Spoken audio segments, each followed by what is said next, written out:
Welcome to another episode of Ziggy's Workshop. Today we're going to do a part 2 of our review of the Allto Solar 100 watt kit.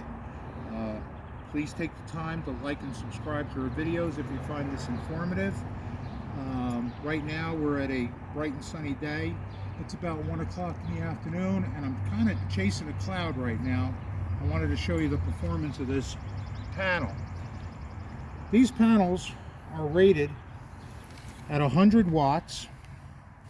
They have a short circuit open voltage of 21.6 volts and a maximum operating voltage of 5.56 amps. We'll go over here to the travel trailer that it's hooked up to, and we're ducking behind a cloud. So these panels come with a 10-foot cord.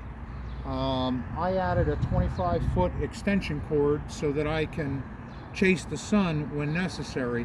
I have a lot of trees in my yard, so I wanted to chase it out here today. And depending on where we're boondocking, we may, have trees or whatnot. Currently,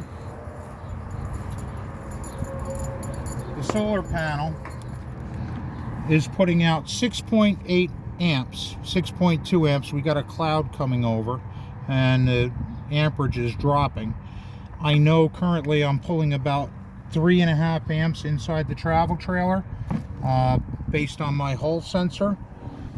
And here I want to show you, if the sun stays with us, that currently I'm at 23.70 volts, which is outperforming the rating of the panel.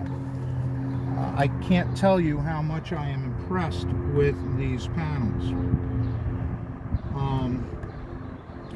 The entire kit comes with a 100-watt panel, a 10-foot cord that's on it, this MPPT controller.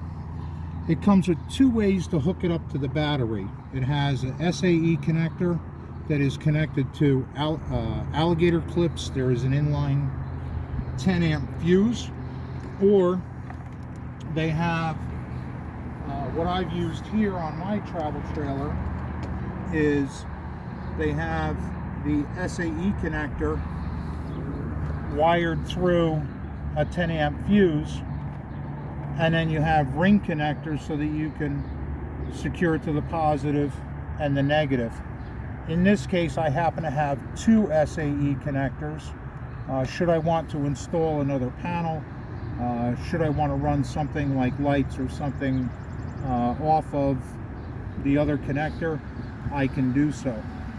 One of the things that I do like about the Allto Solar configuration is that every one of their kits comes with this MPPT controller.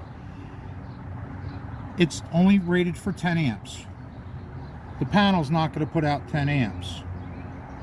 If I want to hook up another panel, I just plug into here with another MPPT controller and I'm good to go. I can hook up 3, 4, 5 of these, stack them on top of each other at the posts, and have individual controllers. Why would somebody want to do that? Well, what happens if the controller fails? If you've got 140 amp controller and it fails, you're out of the works right now. You're done. You're not making any power. If one of these fails, or the dog, Sweet Pea over here, eats one of the wires, I'm still good to go. I've got additional power. I've got additional panels. I've got another MPPT controller that's still making power into my battery bank. I think it's a good idea. Others might think it's a lot of work. I think it's a great idea. Allto Solar, for what you get a 100-watt high quality 9 bus bar panel.